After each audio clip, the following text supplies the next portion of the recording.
Welcome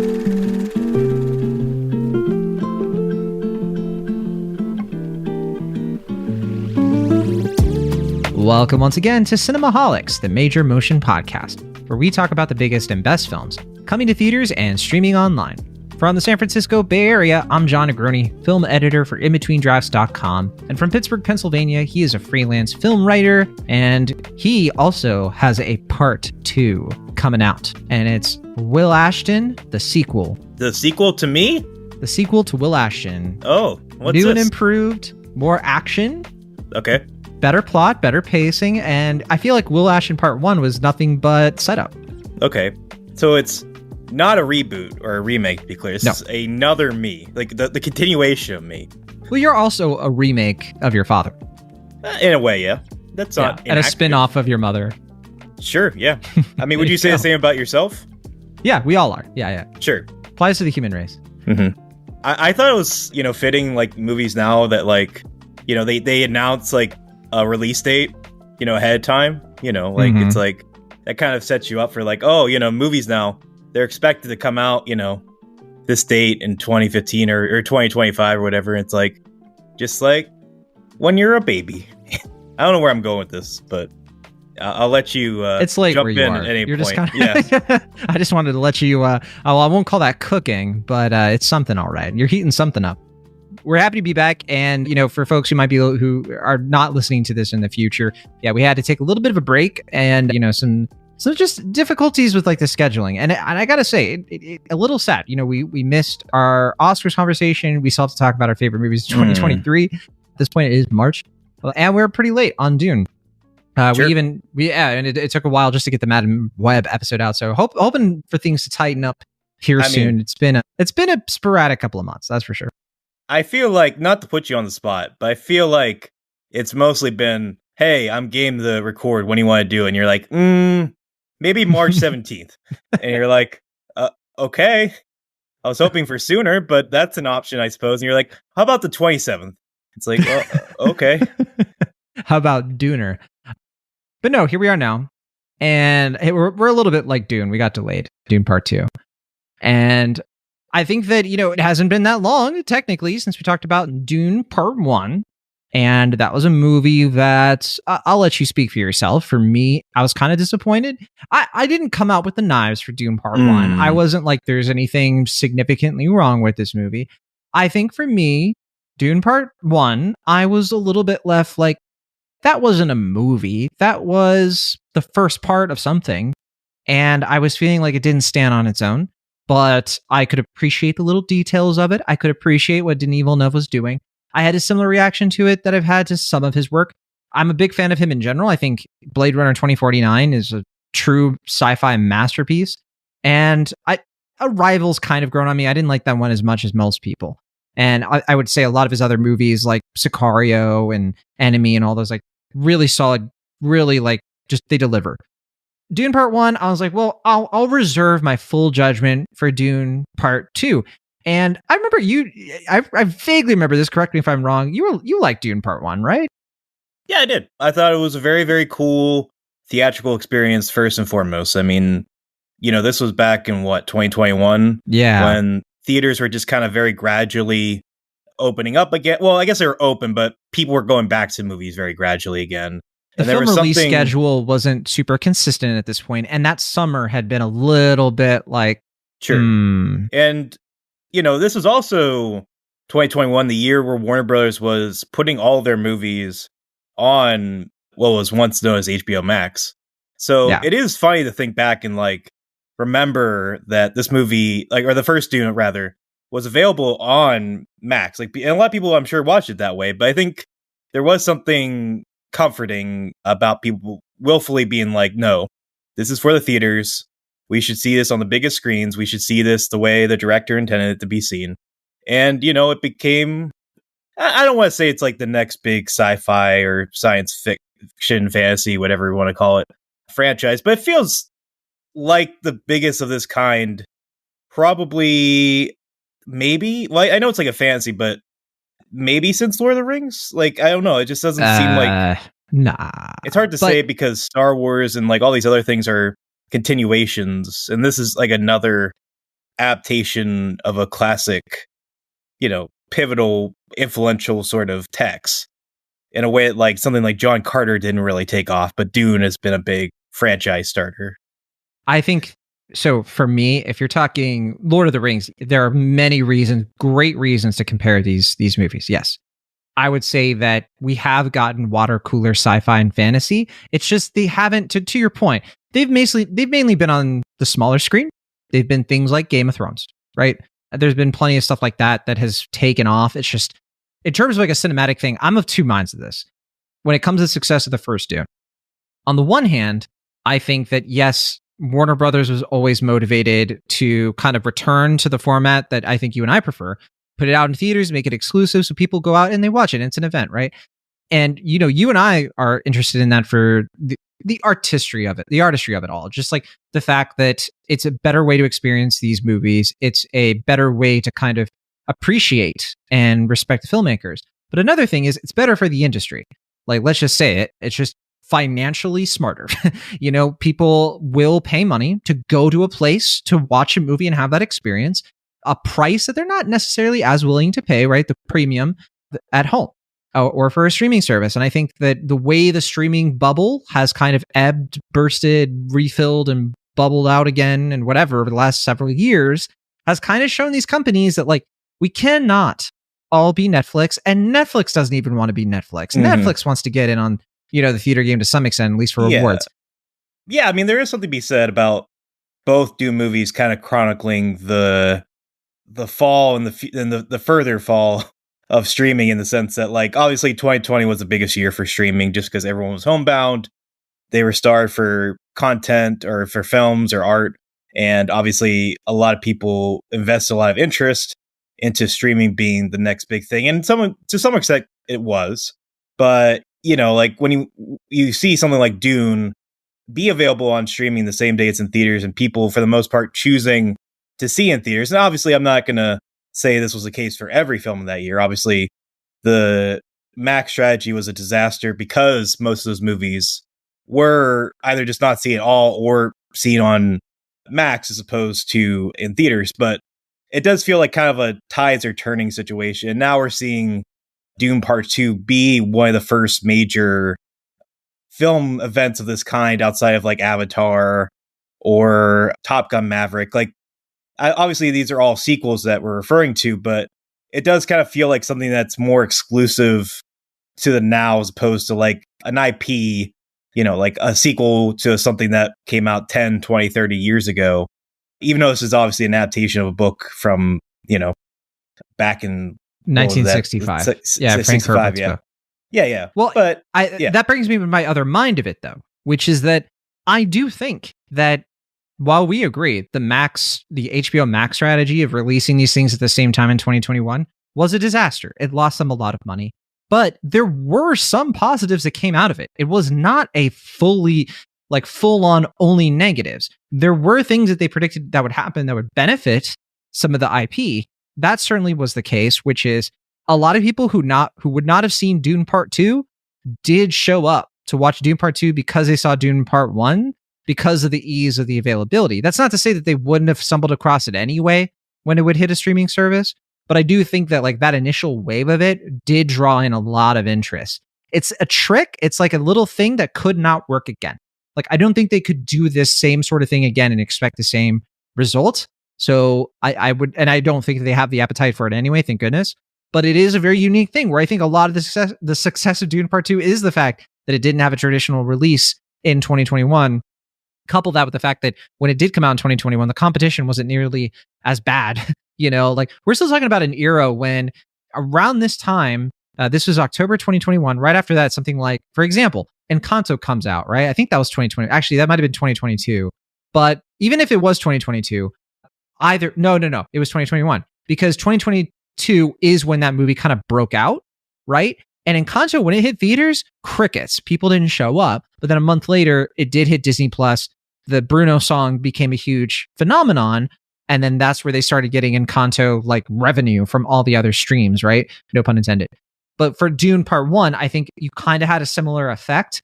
But again, it's not sustainable because like it got the popularity, but Dune Part 2 is where they needed the money to kind of come in so that, like, I think there is a reason why Denis Villeneuve, like, part 3 wasn't greenlit yet. I don't even know if it's greenlit at this point. Do you know? Dune Messiah, you mean? Dune Part 3? Dune Part, yeah. I think it's like in the works, but I don't think there's been like an official announcement.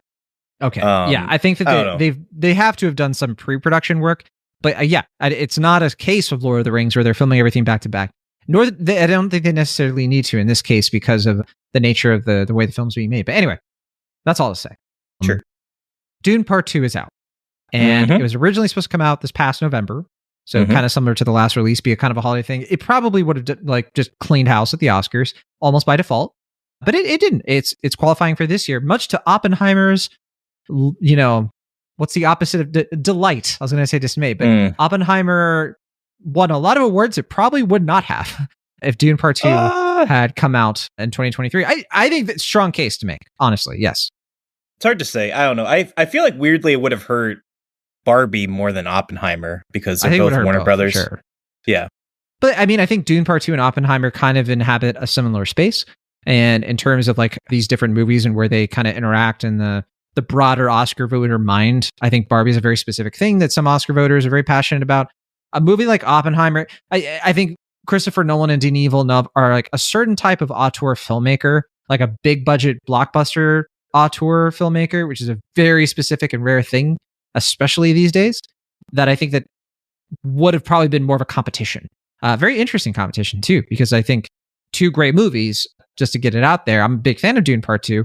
And I think to slide into that conversation, this movie, I think, honestly, as I was saying before, it is finally kind of delivering a lot of payoff to what I wanted from Dune Part 1.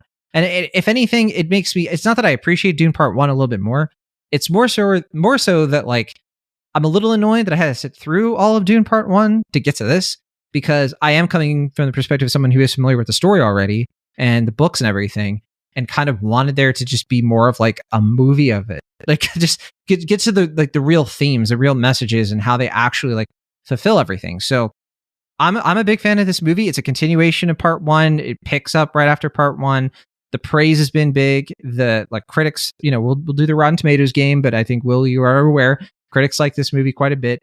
Big budget, $109 million budget, but it's already raked in almost $500,000. It is bona fide success. But what did you think, Will? Are you kind of like in the same line as me, where you're just like, wow, this is really great? Or are you kind of looking at this like more like, Dune Part Try Again? We need a take 2 for Part 2. Okay, there you go. That's a little bit better than whatever that first attempt was. Yeah. Yeah, I mean, I liked it. I feel like maybe my expectations were set a little too high for this one, in the sense that, like I had been halfway through the book when I saw the first movie. I really liked the way that movie was able to kind of let you live in that universe, I think, a little bit better than this movie, where I think there's a busyness to it that is understandable, but it's also kind of a hindrance for what I think Dune is really about, which is like, obviously there's a whole like, space messiah turned space Hitler sort of thing that happens in Frank Herbert's book, and obviously gets a little bit more developed in this film in a more traditional, narratively satisfying way as opposed to the first movie. But at the same time, I feel like for as much as this movie has been extended and allowed to be its own thing by being a whole other film, there is a sense that I feel like a lot of the story kind of felt a little truncated to me. Like I felt like some of the characters, like Salazar, the Javier Bardem character, and even Lady Jessica, the Rebecca Ferguson character, felt... It's not Salazar, it's Stilgar. I'll double check. Salazar is his character in Pirates of the Caribbean, is that right? I was going to say, that does sound familiar. Yeah, it's Stilgar for Javier Bardem. Sorry.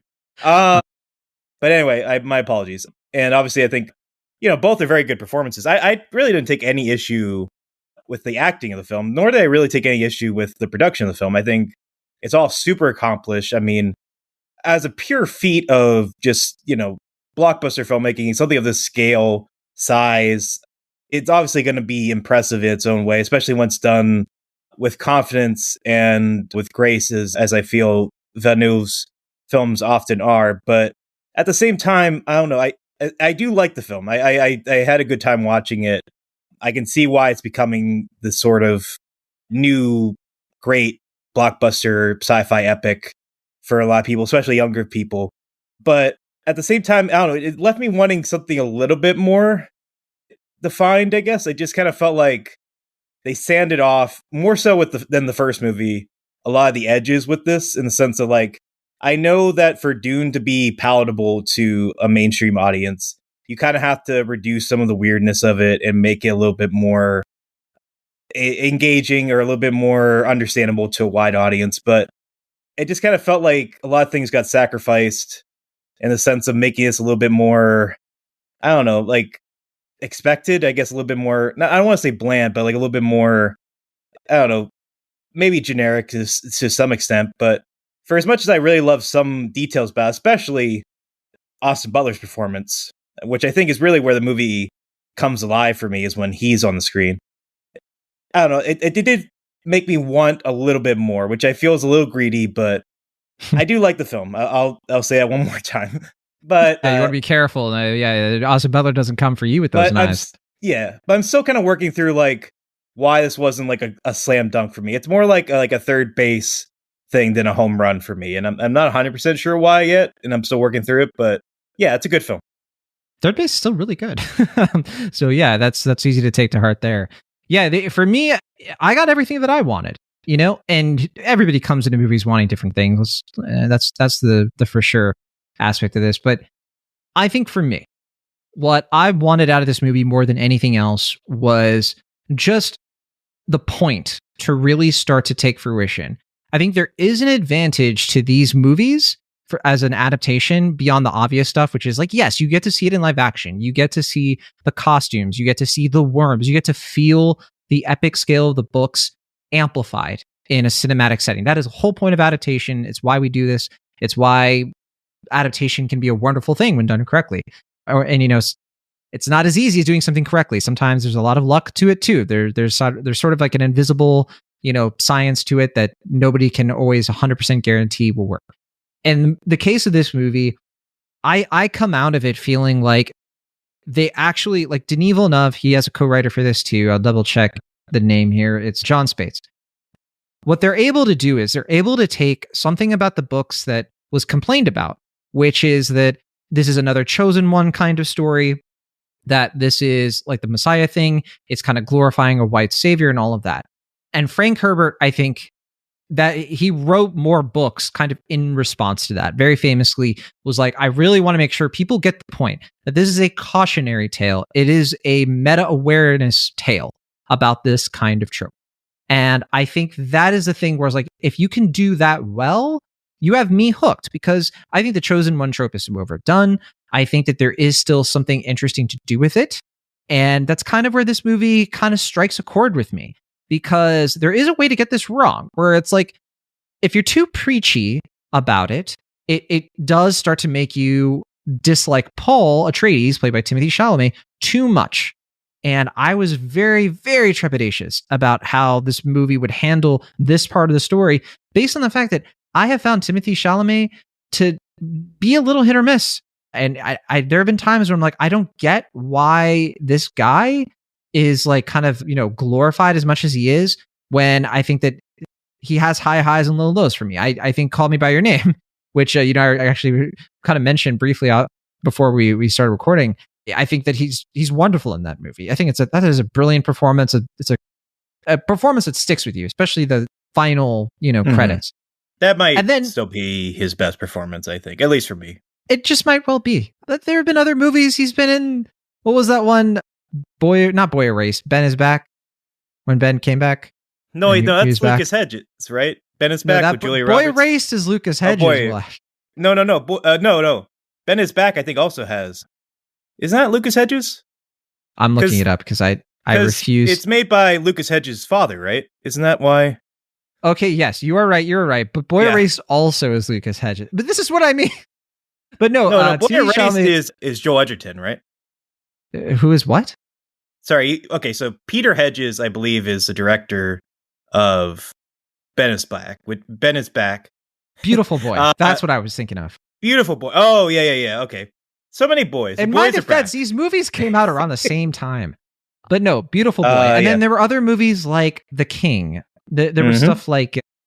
I didn't like him in Little Women at all. Like, I think Little Women is almost a perfect movie for me, except for him. I can't stand him in that movie. And I don't think he's that great in Lady Bird. But Wonka. I love me some Wonka. I know. See, that's I feel like we're kind of opposites, where it's like I think Wonka works kind of in spite of Timothée Chalamet, but I really like him in Lady Bird, and I really like him in Call Me by Your Name and Little Women and stuff. Like, I think he really works in those movies. Of course. Well, and I will say, but Bones and All was a movie that I really, really liked his performance, like a lot. Oh yeah, he's great in that.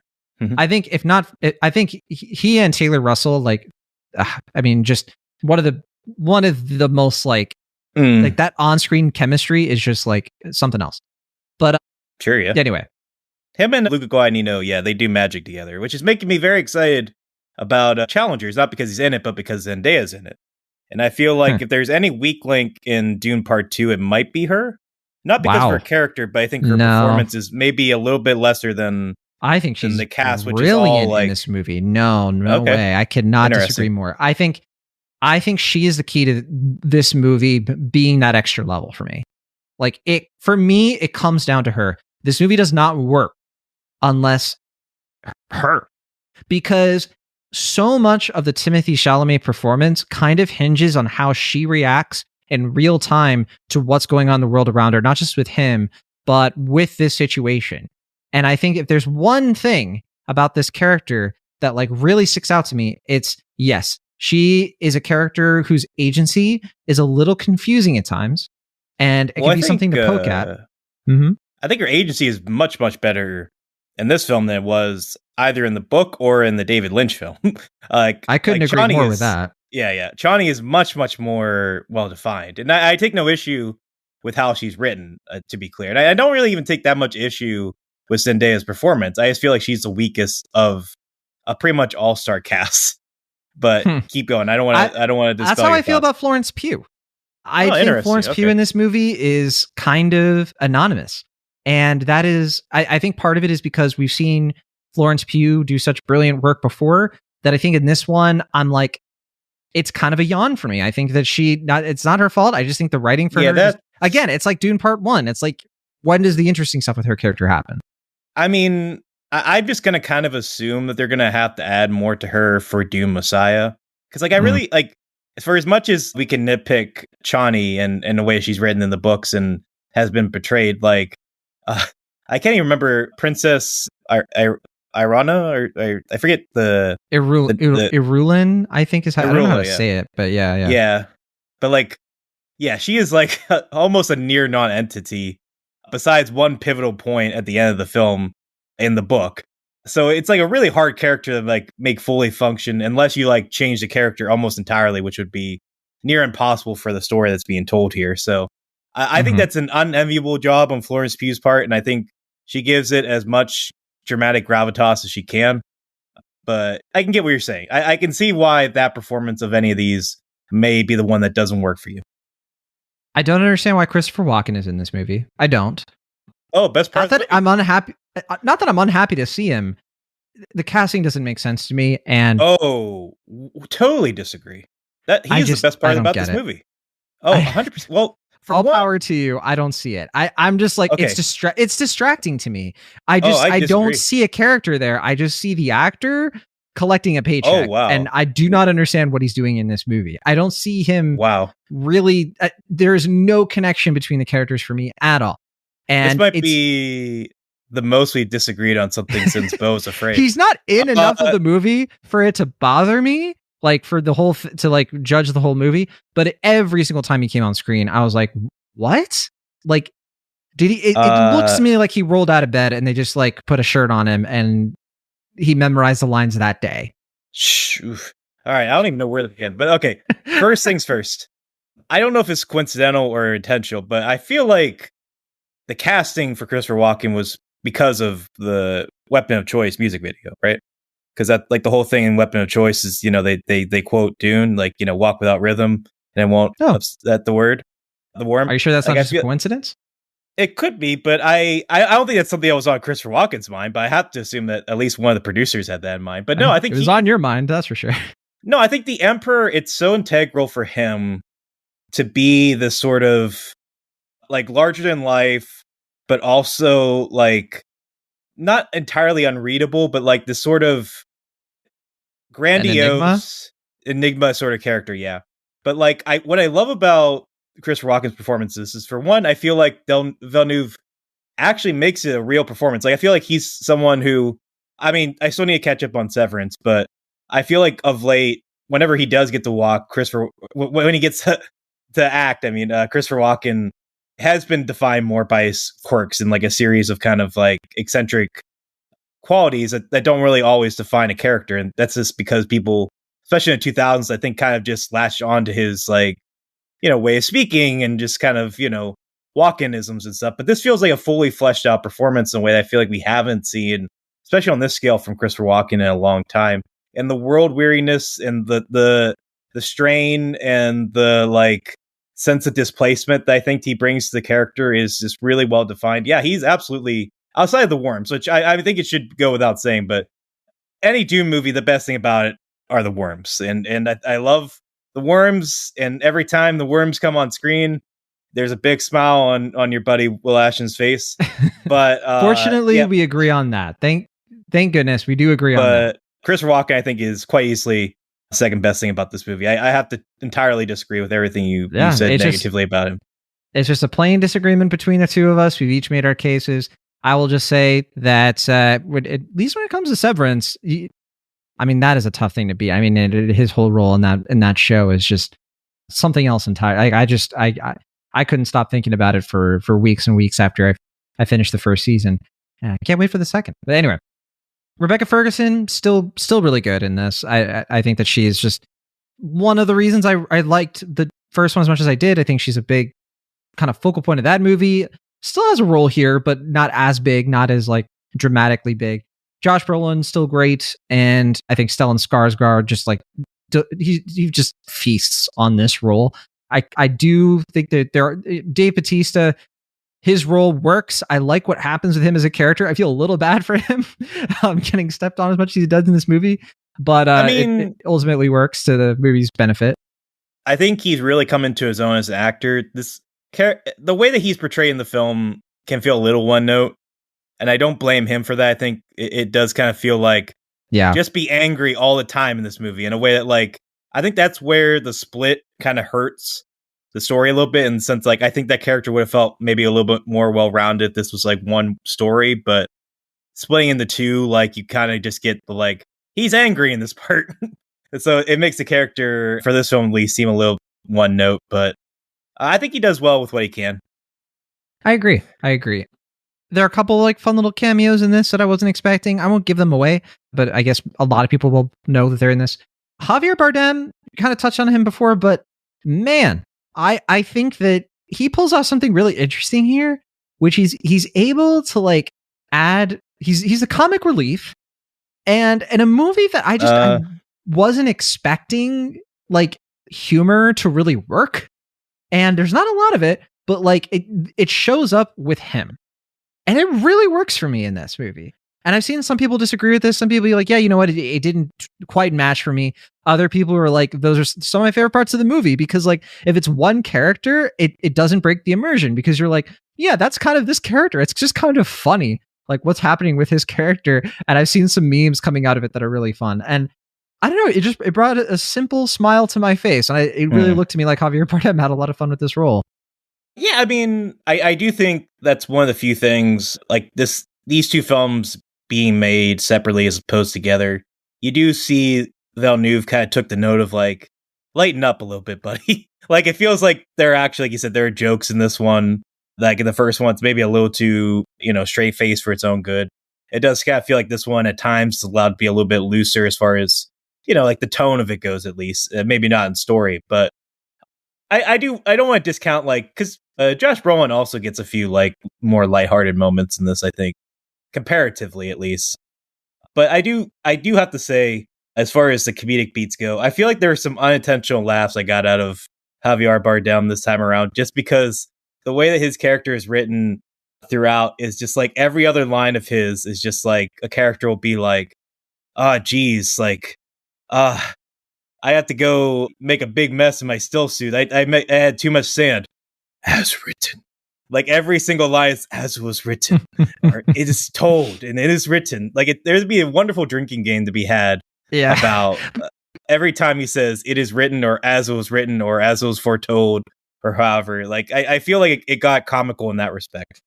But you know what? I think one of the reasons it does work for me is because a kind of crucial thing about this movie, not to give anything away, is that you have to buy the sort of ascent of Paul Atreides as this Messiah character for this movie to work, right? And I think a lot of it does hinge on Stilgar. It kind of hinges on like why he becomes so fanatical about this character and whether or not the movie can actually sell the connection between that and the rest of the Fremen without making the Fremen feel too monolithic. I don't think the movie does that perfectly. I don't think it's super graceful. I think that it allows a little bit of room for that friction, but because it is a movie, it does sort of shortcut a lot of that stuff in a way that the books, they do have like a richer sense of like what Paul has to do in order to become who he becomes, right? The movie does it kind of like in a quickened pace. I think it ultimately works the movie's favor because that serves the spectacle, and then it doesn't feel like it's like dragged down by never-ending plot, and it kind of gets to the point a little bit faster. And I think that works for adaptation. I think this movie is one of those rare cases where I actually do think if you read the book already, there's a lot to really love here, especially because there's stuff that I do expect that some people will be able to totally follow, at least on the first watch. A lot of like little details of like how this universe works and how things in general with this universe works, that if you do have that foundation with the movies or with the books, I suspect it's easier. And I think, I don't know where you're at with that, because I know you're familiar with the story too, so we can't really speak to that. I think you're probably right. And, you know, I think there is something really commendable to be said here about the way that Villeneuve made the story accessible to a wide audience, a way that, you know, I mean, if you look at like what David Lynch did with his film, or if you watch the documentary Jodorowsky's Dune and just see, even though in some respects, like, would that have been a definitive film? Maybe, but like, I don't know what universe that movie would have been made. Obviously, it didn't get made in this one, but you know, I think it's very hard to make a story like this, you know, which is like, you know, it's fairly out there and absurd. And like, if you're reading the book, you have to like get used to all these weird terminologies and like have to like kind of flip back and forth between the you know, like the made up dictionary in the back and the book, and kind of, you know, kind of get yourself acquainted with all these weird terms and stuff. But I think the high point of the book reading it for me is like when you get maybe about like halfway through or 2/3 the way through, you've kind of understood most of the terminology and stuff, and you just kind of just feel immersed in the just, I don't want to say spectacle because it's a book, but like just the experience of it all and the way you're just kind of taken in by it. And I think that's something that with the quick pace here and the like kind of expedience and the way that they're telling the story, I think gets a little lost, but there is something to be said about like the way that Villeneuve was able to transfer a lot of these things that just seem so esoteric and so unable to be translated to film in a way that feels very accessible and very well realized, while not feeling shortened to an extent where it's like he's taking away the power or the spectacle, as you mentioned, of the story. I think it is an achievement to be sure, and I think there's a lot of good things to be said about it. But again, I just find myself, I don't know, just feeling like it could have just used a little bit more pulp. Like, I think it just needed a little bit more, pun intended, spice. Like, I think it just needed something maybe a little bit more willing to be a little bit more absurd. And maybe that's Warner Brothers. I don't know. But I feel like there is something gained and something lost by making it this accessible, but also, you know, this palatable to a mainstream audience. I don't know. I think you're underselling some of the weirdness that does happen in this movie. I think they strike the balance really, really well. Maybe it could have been a little bit better. We'll never know, I guess. But I think that for what we got, I mean, I did see the movie twice. And the second time, to what you're saying, there's a certain point in the books, and I agree, it just feels like the gears of this world start turning. and it feels like everything that happens does have this cause and effect, and you feel engrossed. You're like, what's going to happen next? Like, how is this action? Because you're so sold on like actions causing each other. And I was feeling that in this movie in a way that I was not in Dune Part 1. And I think that that is a major reason for like why I was able to get, you know, that kind of similar experience, because it just really clicked. It really fell into place. And I do think that there are so many like weird things that happen in the books and in the movies. And it's like Villeneuve somehow found a way, and Greg Fraser too, and of course Hans Zimmer, between the music, the visuals, everything feels connected. It all just feels like it's alive, and it does make sense and exist in this universe in ways. There were times in the books where I'm like, this feels arbitrary. This just kind of feels like a weird thing that Frank Herbert came up with because, you know, for whatever reason. And I think that it's nice to see that you can still take something that was so influential. You mentioned John Carter, right? That is something that was so influential for its time. It inspired a wave of pulp and fiction that, you know, led to some of the great, you know, 20th century kind of like, you know, myths and things like that. John Carter really set that kind of portal fantasy kind of thing up in a very revolutionary way. But they try to make a John Carter movie. It's hard. It's hard when you take like the kind of like OG. And Dune, in a lot of ways, for Frank Herbert, it's the OG when it comes to what if we took like sci-fi, this kind of like Isaac Asimov, like really fun, grounded sci-fi. My personal favorite kind of sci-fi is Asimov sci-fi. And you kind of fuse it with like a Middle Eastern vibe, right? And something that kind of like is steeped in, you know, Islam and kind of like these like very specific things that you wouldn't think. Like it's very imaginative to put these two things together. For us, it's not as imaginative in 2024 because of Dune, we get things like Star Wars, right? We get so many things following out of Dune and then Star Wars and then inspirations from Star Wars and so on and so on. So getting Dune right is so difficult, and I respect so much that they actually have pulled it off. Like that they have made a movie that is striking a chord and working for so many people. And for some people like me, just like hitting it out of the park, that's just a cool thing to see. Yeah, I mean, you know, I think above all else, it's a good film, and it's a really, really cool theatrical experience, and I'm not trying to shortchange that. I do really recommend. I mean, obviously, by this point, a lot of people have seen it in theaters, but if you can see it, especially in Dolby or IMAX, as I believe, I was able to see in Dolby. I don't know if you saw in IMAX. Oh my gosh. It just, you know, the sound alone, you know, it just makes it so immersive and so cool. But yeah, I mean, you know, for whatever nitpicks, and certainly have a few at this point. I mean, it is almost unfathomable to realize that this movie works as well as it does. So I don't want to discredit that aspect of it, but yeah, I don't know. I still have my quibbles. I'm gonna keep my quibbles. But yeah, I would definitely say. So I did see it Dolby the second time, IMAX the first time. IMAX is the superior way to see it, but both are going to be great. Let's read some comments here. These are here's a little mini review from Fran. I know you're a fan of Fran. You and Fran, you stand Fran. Fran gave it 2.5 stars. So, you know, I disliked it, it looks like. So not quite up to your opinion because you liked it, but maybe there's something here that you might agree with. But okay. She was 3 out of 5 before, so I guess her rating went down. I haven't seen yeah, that must be. She said, very okay. Big step down from the first. I don't think it necessarily requires the same level of awe and scale, but I found relatively little awe and scale here at all. Dramatically so staid, despite all of the climactic action. I appreciated Bardem, Butler, and Ferguson making interesting, unexpected choices within what felt like a very narrow scope of vision. Surprisingly moved to see Walken looking so regal. That first hour felt really interminable, frustrating experience mostly. Yeah, I don't agree with it, much of this at all. I will say, first hour is not my favorite. I think similar to kind of something you brought up, the Austin Butler stuff. Once that came into the movie, from then on, I was just like nonstop loving it.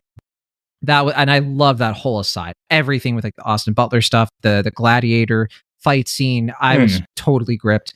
I mean, his whole little aside with Léa Seydoux is so fun to me. So funny. It's this weird, like, kind of sexy, kind of gross, just kind of bizarre but captivating little back and forth.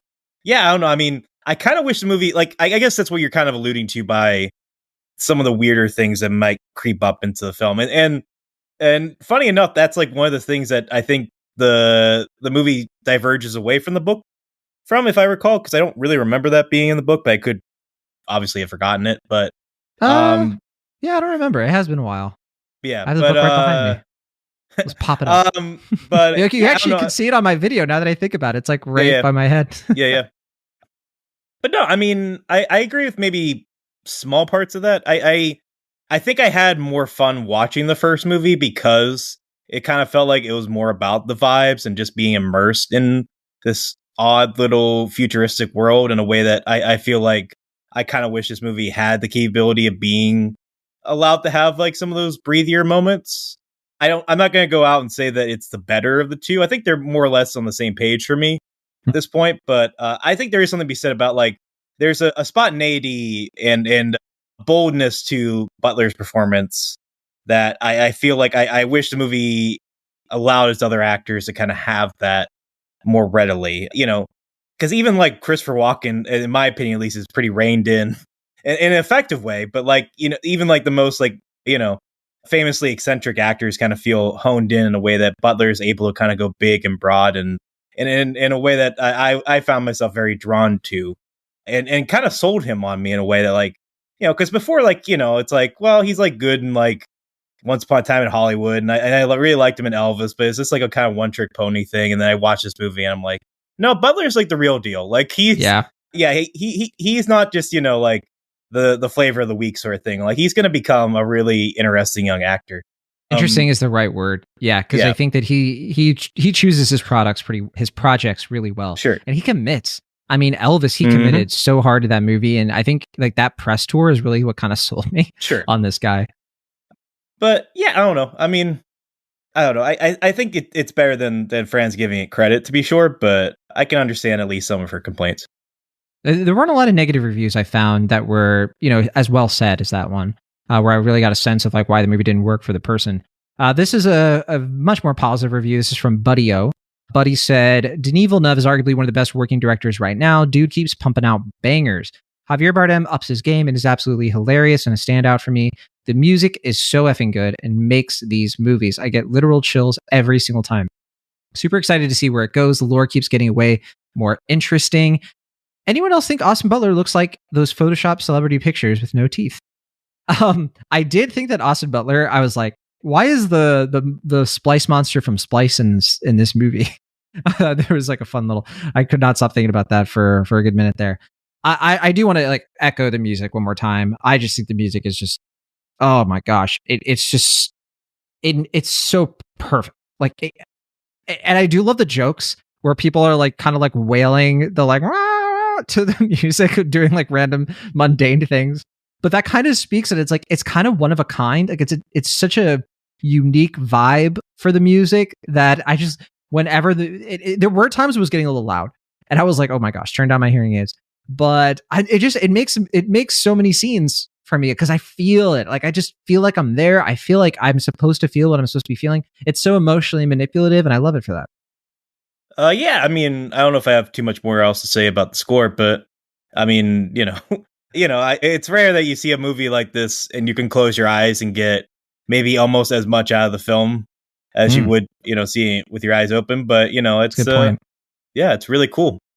I want to say too, with Rebecca Ferguson, because I forgot to mention this, really good in Silo. I think Silo, the Apple TV show, I know you haven't seen it because you don't believe Apple TV exists. Yeah. Here we go. But no, Silo is really good. And I have, I don't know, also based on a book. So it's a sci-fi kind of thing. And I have the book right behind me as well. But she's pretty terrific in that show. But okay, so this is from somebody that I know in real life, a good friend of mine, Lexi. Lexi said, it feels like Denis Villeneuve has been waiting his entire life to make these movies. You can just feel how passionate he is about Frank Herbert's Dune. A lot of times when someone adapts a novel that's already been adapted numerous times, it feels like they're only doing it because it's easier than coming up with an original idea or it's merely a lifeless cash grab. But it genuinely feels like Villeneuve grew up being obsessed with these books and honed his skills as a filmmaker so he can make the Dune movies he's always dreamed of. I don't know if that's true. I could be. I don't know if Villeneuve is like a legit fan. To me, I wouldn't be surprised either way. If Lexi's right here and it's like he's like a super fan with Dune, I haven't watched or listened to any interviews with him. I would buy that. Like, yeah, sure. Like, he clearly seems to have a passion. But if he honestly was just like, yeah, I didn't read these books for the first time until I signed on to do this movie, I would buy that too. Because I just think that he's like a genuine kind of artist. And I think that he can take anything and find a way with it. That's kind of how I feel. Do you know something I don't know? I feel like, and I very well could be wrong because this is going off of quotes I remember hearing like 3 years ago, but I thought I remember when the first Dune movie came out, him saying that like basically doing Dune was like his white whale, like kind of like his dream project that he never knew if he could do, but like always wanted to do. So I feel like that is okay. What Lexi is saying, I feel like is true. I could be wrong. Like I said, I haven't read anything about that recently. So, but I feel like he said something along those lines when the first movie came out. So I think there is something to be said about that. And I do think it's undeniable when you see, just some of the environments and the way that this movie is really, really smart about using special effects in a grounded, believable way where everything feels so palatable. And the mix of like practical and real effects, it really puts to shame. Like, if you watch like this movie and then watch like Ant-Man and the Wasp, like Quantumania, it's like, and just compare budgets, it's like, this is a joke. Like, this movie looks 100 times better than like your average blockbuster, at least nowadays. But yeah, I mean, I think there is something to be said about maybe he's a little too formalist to really, like I said, capture some of the eccentricities I think should be apparent in Dune. But I don't deny that like his inspiration, his passion for the project bleeds into every frame of this film. Absolutely. Absolutely. One last for us here. This is from Corey Everett. He's a creator of that game Cinephile that we played on the show. Yeah. Love Corey. He's a great Letterboxd follow. Corey said, third viewing was the best one yet, the most emotionally affecting and intellectually engaging. I hope that all blockbuster filmmakers, not named Cameron or Nolan, are walking out of this with their tail between their legs. This is how it's done. Yeah, I think that there's something to be said about like, whether or not it's a home run for everybody. I think that there are a lot of people, future filmmakers and even current filmmakers, who are going to watch this movie. You're going to be like, the bar has been raised quite a bit. And I'm definitely a fan of when we get moments like that, just in general. And I think that Villeneuve's done it multiple times at this point. I think Blade Runner 2049 especially kind of like lit a fire under a lot of people who are like, oh my gosh, the way that this movie blends CGI and production design is just immaculate. So, and also like you can take something that has been, done, the Blade Runner, and you really can find a new vein of interest there that just is really captivating. I know Villeneuve has said since he's like, man, he would never do something like Blade Runner again, like do a sequel to somebody else's movie, just because it seems like he really is just like against that at this point. He wants to do his own original work, and I think that's great for him. And I think that makes total sense. But Blade Runner still rules. 2049, that is. Yeah, I mean, I love that movie, and I've been anxious and curious to rewatch it, because it's been a few years. But yeah, I mean, it's pretty undeniable when you see something like that like, this guy is on a whole other level in terms of like just making sci-fi epics. And I mean, I don't know if he does Dune Messiah. It seems like he kind of burnt himself out maybe a little bit doing these two Dune movies. So it might, if Warner Brothers is allowed to let him wait, I think he's going to try to do something smaller to like kind of like recharge a little bit. But I would love that. Yeah. But if he wants to spend, the next several years working in Arrakis and the other canvases of Herbert's imagination, that's totally fine. And I will say that I can imagine myself rewatching this movie somewhere later down the line and being like, Will, you dummy, this is amazing. What were you going on about, back in 2024? But I got to be true to myself in this moment. And like I say, I still like the film, but I just can't share that same enthusiasm that you and a lot of people have. But I'm working my way towards it, at least. I'm trying. I'll be honest, something kind of unique about this movie. I don't think this happens very often. I do think that they ended it at part 2. It's still a satisfying duology. Honestly, like I think that you can just kind of leave it there. And yeah, there are loose ends and everything. There's always going to be loose ends. But also, it just says so much on its own. You could almost see a situation where it's better if they don't like do a third movie. And like a Last Jedi kind of thing. Honestly, yeah. Yeah. And I think that like the message still works. The cautionary tale still works. And yeah, if legit, like if Denis Villeneuve was like, you know what, I'm not going to do a Return of the King here. I'm just going to like leave it here. I'd be happy. I'm sure a lot of people would not be. I don't think Warner Brothers would be, but I think it could still work artistically. But with that, should we play the Rotten Tomatoes game? Sure, yeah. I mean, I was just going to say, I think Villeneuve is smart enough to be like, I'm not putting the cart before the horse. Like, I think there's a part of him that, like, couldn't believe he could actually make this movie. Like, I think, like, he still is kind of like, oh, I'm allowed to do this again? Like, people actually came to the first movie? Like, all right. So I think he's maybe treading lightly as far as, like, getting third movie. But I don't know. I mean, it seems pretty likely that third movie will happen, whether it's through Villeneuve or someone else. But yeah, I don't know. I'll be curious to see. I mean, I'll be very curious to see if they adapt the Dune Messiah, because I haven't read that book, but I have heard a fair bit about it. And not if the first Dune is considered a hard book to adapt. The second one is, oh boy, like, that's where you get really, really into the weeds, the weird stuff with Herbert. But that's for another day. Agreed. There you go. Rotten Tomatoes game time. We have 399 reviews counted. That's one of the highest I think we've done at this point. And I mean, we're doing the slate too, so obviously a lot more reviews came in.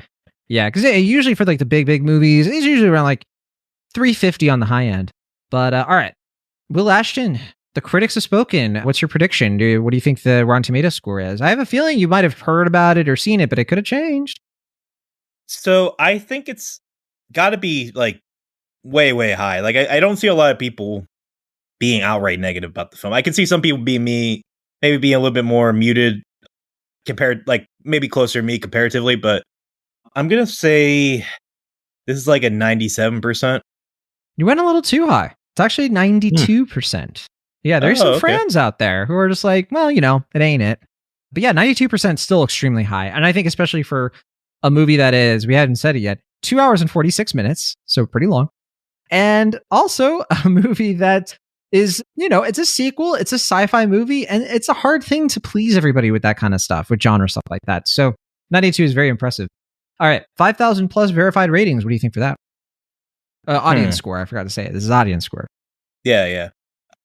Seems like audiences are really digging it, like to near like Empire Strikes Back degree. So I'm going to say 98%. I'm going to go one up my wrong rating before. You're still going a little too high, Will Ashton. 95%.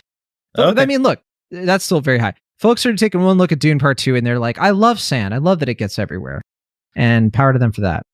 But I have seen that comparison. I find the Empire Strikes Back comparison a little annoying because I'm like, just because it's the second movie and it's good and it's sci-fi, like so simplistic. Space and sand and all that. And I think it's such a different kind of sequel compared to the first, like Star Wars and Empire Strikes Back. Like the first Star Wars is standalone. Like you don't need a second movie necessarily.